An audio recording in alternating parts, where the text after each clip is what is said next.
Okay dear student, आज हम इस चैप्टर का सेकंड पार्ट कवर करेंगे, that is chain of market ना। आपको लगता होगा ना कि मार्केट में जब हम जाते हैं इतना सारा सामान दिखता है, तो वो सामान आता कहाँ से है। अब जैसे ड्यूरिंग लॉकडाउन पीरियड आप देख रहे होगे कि कभी आप शॉप में जाते हो तो सामान कम है, सामान शॉपकीपर्स को मिल नहीं पा रहा है। तो ऐसा क्यों होता है, ये सब जानने के लिए हमें चेन ऑफ मार्केट को समझना पड़ेगा। शॉप्स में जितना भी सामान आता है वो प्रोड्यूसर्स प्रोड्यूस करते हैं। प्रोड्यूसर्स कौन है? जो कोई चीज बना रहे हैं या कोई चीज उगा रहे हैं, जैसे फार्मर्स, ये भी प्रोड्यूसर्स हैं। फैक्ट्री ऑनर्स, ये भी प्रोड्यूसर्स हैं। तो ये फैक्ट्री से सामान बन के या खेतों से सामान उग के ये प्रोड्यूसर इसको बेचते हैं। और ये किसको बेचते हैं? ये आपको और हमको डायरेक्ट बहुत कम बेचते हैं, ये ज्यादातर होलसेलर को बेचते हैं। होलसेलर का मतलब होता है ऐसा सेलर, ये इसमें क्या है बच्चों कि कभी ये सेलर बायर भी बन जाता है। ठीक है, जब ये प्रोड्यूसर से सामान खरीदने जाता है उस समय ये बायर बन गया, वो वहां से खरीदता है। तो वो एक साथ बहुत ज्यादा क्वांटिटी में सामान खरीदता है और उस सामान को वो हमको फिर वो छोटे शॉपकीपर्स को बेचता है। अब वो सेलर बन गया।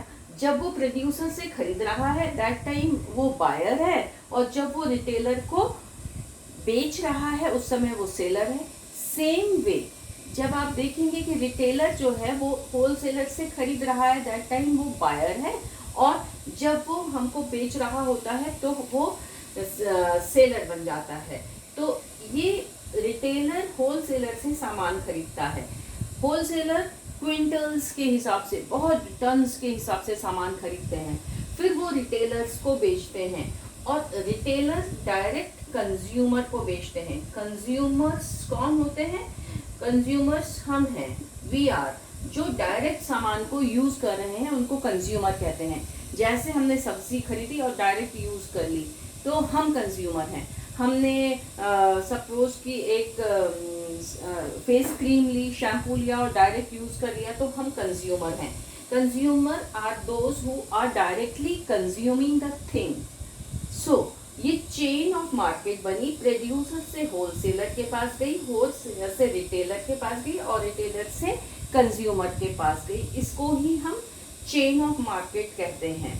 तो हर एक जगह चेन ऑफ मार्केट चलती है। कहीं की चेन ऑफ मार्केट छोटी होती है, कहीं चेन ऑफ मार्केट बहुत लंबी बन जाती है। कई बार आप जैसे once I went to Tinsukia, मैंने उनसे बोला कि हमें ये खरीदना है, तो उन्होंने बोला नहीं मैडम ये तो होलसेल की शॉप है, अगर आप एक साथ कम से कम 50-60 केजी खरीदो तभी हम आपको बेचेंगे। लेकिन रिटेलर के पास से आप कम अमाउंट में भी सामान खरीद सकते हो। अब इस बीच आप आजकल खूब देख रहे होंगे और आप सब बच्चे इस बात के लिए बहुत अवेयर भी हैं कि कुछ सालों से मार्केट का एक बिल्कुल नया फॉर्म शुरू हुआ है जो पहले होता ही नहीं था, that is online shopping, online marketing. तो अब क्या हो रहा है, हमने मार्केट के लिए क्या कहा था? हमने कहा था मार्केट एक ऐसा प्लेस है जहां बाइंग एंड सेलिंग हो रही है, लेकिन अब हमें उस प्लेस पे जाए बिना भी हम बाइंग एंड सेलिंग कर सकते हैं। वो क्या है? ऑनलाइन। तो ये ऑनलाइन जो मार्केटिंग है, ऑनलाइन जो शॉपिंग है, ये कब पॉसिबल हुआ? ये पॉसिबल हुआ because of IT, information technology. जब कंप्यूटर साइंस डेवलप हुआ, इंफॉर्मेशन टेक्नोलॉजी ज़्यादा यूज लोग करने लगे, तो इंटरनेट फैसिलिटीज ज़्यादा हो गई। तो अब आप सभी बच्चे जानते हैं, आप तो हमसे भी ज़्यादा इस बारे में आपको नॉलेज है कि किस तरह आप ऑनलाइन ही अपने सामान को ऑर्डर कर सकते हैं, आप पेमेंट कर सकते हैं और सामान आपको डिलीवर हो जाएगा। तो ये मार्केट का सबसे नया फॉर्म है ऑनलाइन शॉपिंग। आप लेकिन हर एक मार्केट की अपनी अपनी इम्पोर्टेंस है, ठीक है। नेबरहुड की शॉप्स की अपनी है, वीकली मार्केट की अपनी है, और टफ टाइम में जैसा आजकल आप कोविड-19 के पीरियड में देख रहे हैं, ऑनलाइन की तो बहुत इम्पोर्टेंस ज़्यादा हो गई है। एक छोटा सा टॉपिक हमारा और है मार्केट एंड इक्वालिटी। तो इसको हम इक्वालिटी चैप्टर आपने पढ़ा हुआ है, तो मार्केट एंड इक्वालिटी में आपको ये बताने की कोशिश की गई है कि मार्केट में इतने ज़्यादा ब्रांड्स होते हैं, इतनी ज़्यादा एडवर्टीजमेंट होती है, तो क्या मार्केट हर एक पर्सन को इक्वल ट्रीट कर रहा होता है? इसका आंसर आप खुद मुझे सोच के देंगे। आप देखेंगे कि कुछ चीज़ें ऐसी हैं, कुछ brands they are so costly, बहुत महंगे हैं, और हम लोग उस बड़ी सी शॉप में जाने में भी हमको हेजिटेशन होता है कि this shop is very costly, हम तो यहाँ नहीं जाएंगे, ये तो अमीर लोग ही जा सकते हैं। तो आप समझ रहे हो कि हमारी इक्वालिटी की जो फीलिंग है वो हर्ट होती है। तो हमने कई तरह के इक्वालिटीज की बात पहले चैप्टर्स में की है। तो मार्केट में भी हमको इकोनॉमिक इनइक्वालिटी फील होती है।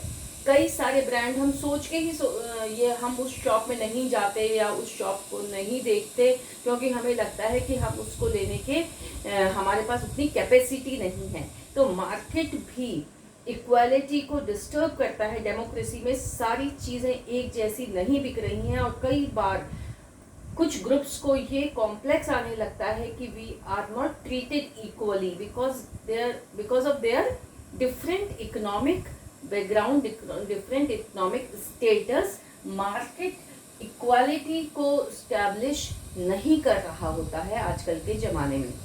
सो थैंक यू वेरी मच। इसकी कुछ एक्टिविटीज़ हैं जो मैं आपको दूंगी, तो थैंक यू बच्चों, बाय।